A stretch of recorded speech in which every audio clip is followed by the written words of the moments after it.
Day 10, Channeling with Source. Welcome, welcome, welcome. Welcome the whole of you. Welcome all the parts of you. Welcome all the aspects of you. Welcome all that is you. And allow yourself to feel the good parts and the bad parts. Obviously, that's in between brackets because who judges what is good and what is bad? Yes, you. Yes, you were told as a child certain things. You might have been told that you were too loud, too crazy, too this, too that. And that might be a belief you have about yourself, consciously or unconsciously. But now as an adult, what has taken over is your mind. And we will repeat this again and again in various ways, coming from different perspectives, because the mind is the aspect of you who decides what is right, what is wrong. And to live in this world, you need a mind who's able to recognize that a certain situation, a certain person is a threat, dangerous, and you have to remove yourself. This is survival. But what unfortunately happens is that there is within all of you a voice, that voice which will judge, compare, criticize, belittle, make fun of, and on and on.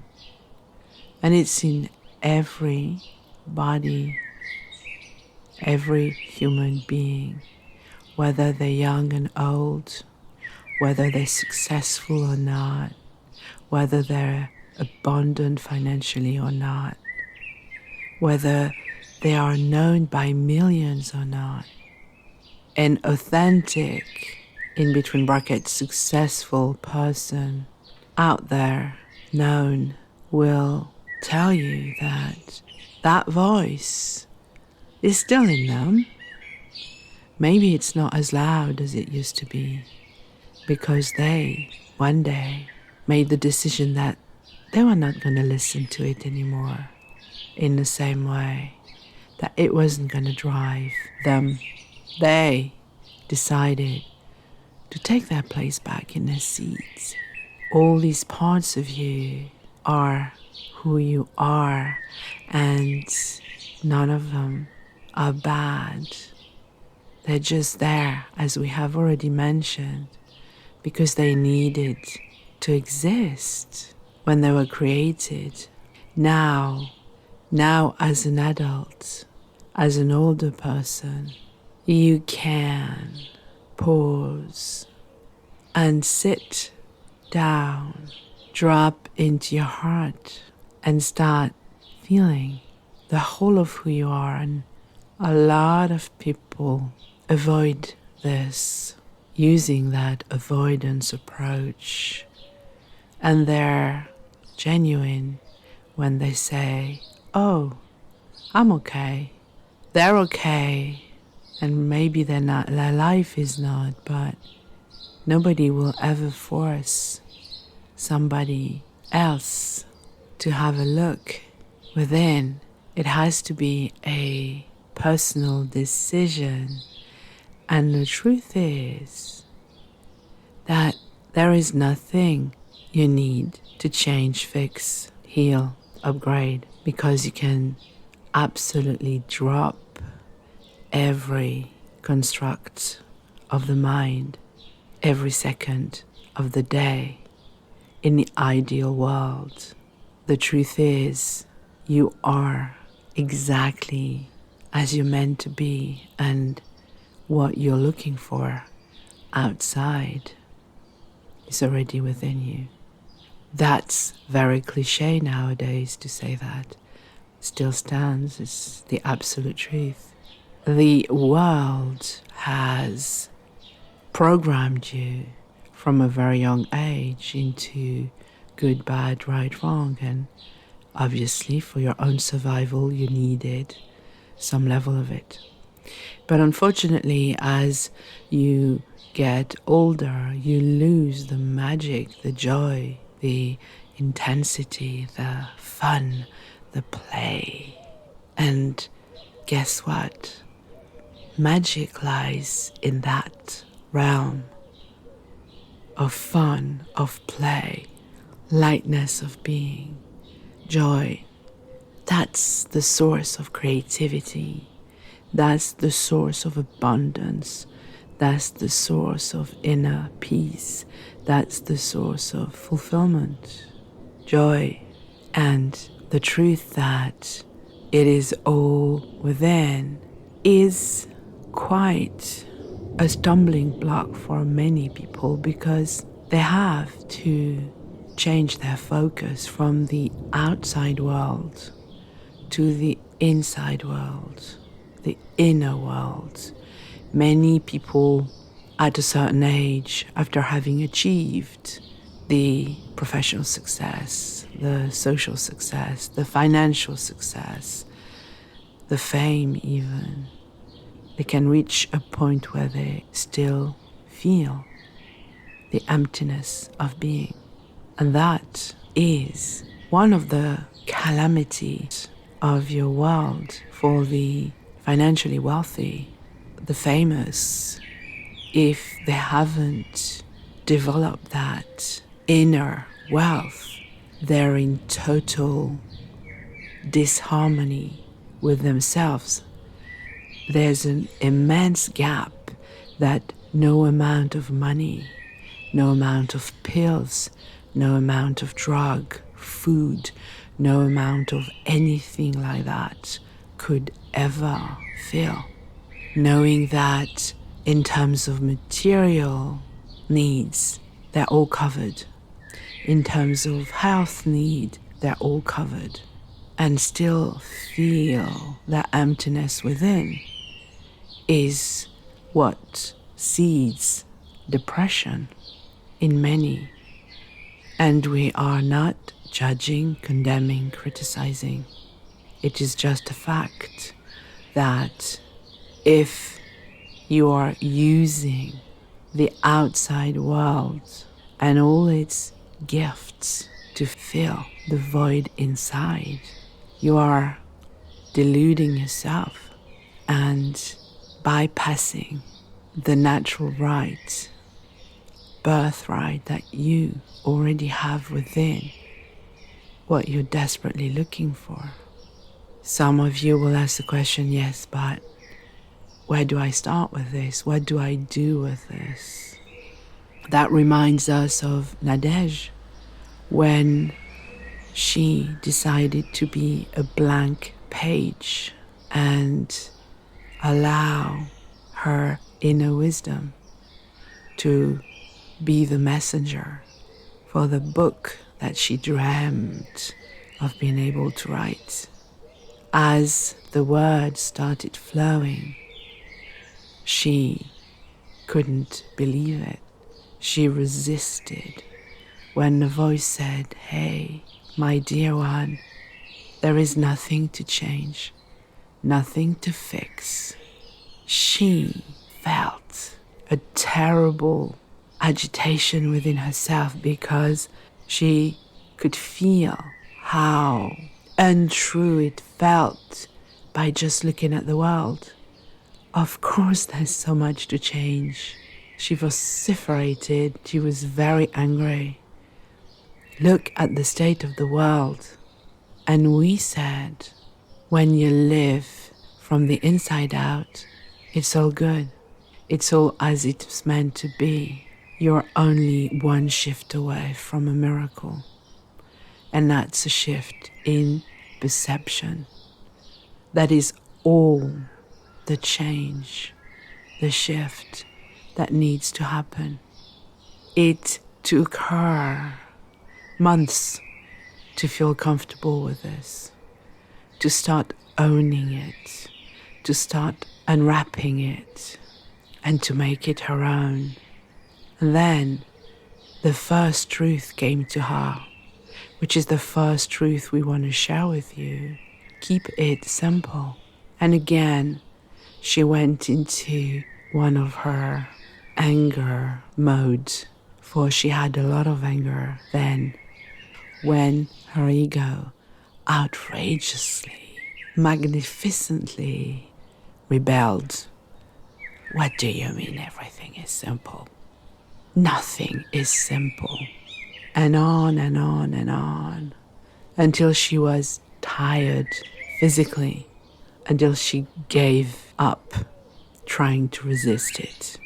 Then, only then, the truth started to permeate her body, her mind, and she started to realize, oh my God, when it's complicated, it is always the mind. When it's negative, it is always the mind. Doesn't mean that you have to look at the world and say, it's all good. We've already mentioned and spoken about this. Far from it. But it means that you can find, when you drop into your heart, the space to be a witness to what is going on. And know that there are many, many, many reasons that you will never know, which will impact on whatever is happening to that person, to that country, to this situation. And you have the wisdom to either send love, energy, to do something about it, to contribute in any way you can. It's only when we accept from a higher level that we feel we can then contribute in being of service. And when you have opened that portal of the heart, you realize that you can shift from me to we. A quote from quite a few people who use that quite beautifully.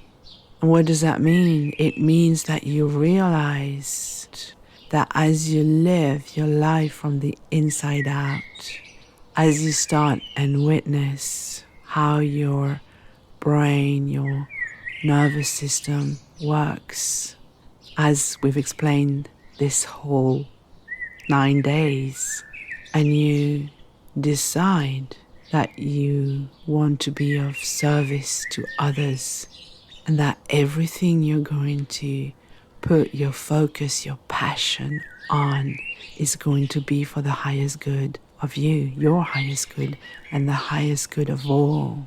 That shifts you into a new paradigm, and you're gently welcoming that perception of living your life from the inside out, where you realize that the first change ever starts in your mind.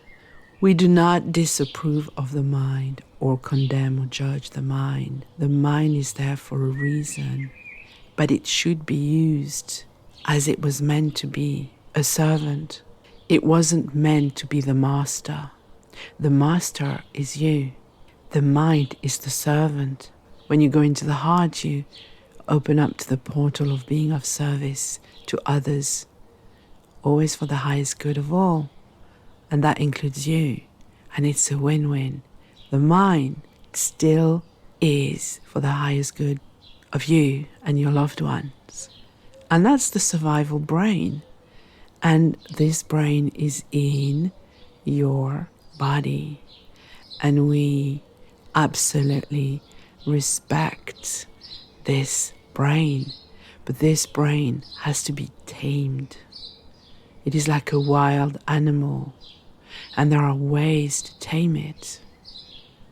And most of you have tamed it to quite a level of being civilized. You are not going to act on impulses of rage and killing and murdering and being violent. Most of you have already tamed it to that level. The next level up is to tame it in a way that you become the witness of the emotions, and you slowly but surely witness them, and you, in a way, do not feed them anymore, so that they don't have the fuel they used to have in our terminology, the fuel. The challenge here is that these emotions are very often an unconscious reaction from a trigger, and sometimes it will take some inner work to find and to become aware of the trigger, or simply detach from these emotions. You can start with a simple process which a lot of people use, the rule of the 3 Ps. Am I taking it personally? Most of the time it's a yes, because I'm completely associated, engaged, seeing myself at the core, at the heart of this situation, this event. Am I seeing it as permanent? Yeah, the mind will imagine it's forever. It's not, it's so inflamed, enraged, engaged that it doesn't have the capacity to detach, and it's like forever. That's the way it is. And is it pervasive? As in, it's actually reaching, pervading other areas of my life, and it's actually spreading into the whole of my life. And very often, yes, very often when we're very engaged and passionate and completely stuck in the wounds that were developed, were formed from trauma, from challenge, we allow unconsciously the beliefs to become part of who we are in other areas of our life. But that, again, is a normal construct of your identity which serves you until it doesn't serve you anymore. And that is as well one of the most important truths to remember. The constructs of your mind serve you for a while, and at some point, time's up. And when time's up, life will let you know. We'll carry on this conversation tomorrow. Have a beautiful day. We love you beyond worlds and beyond words. Namaste.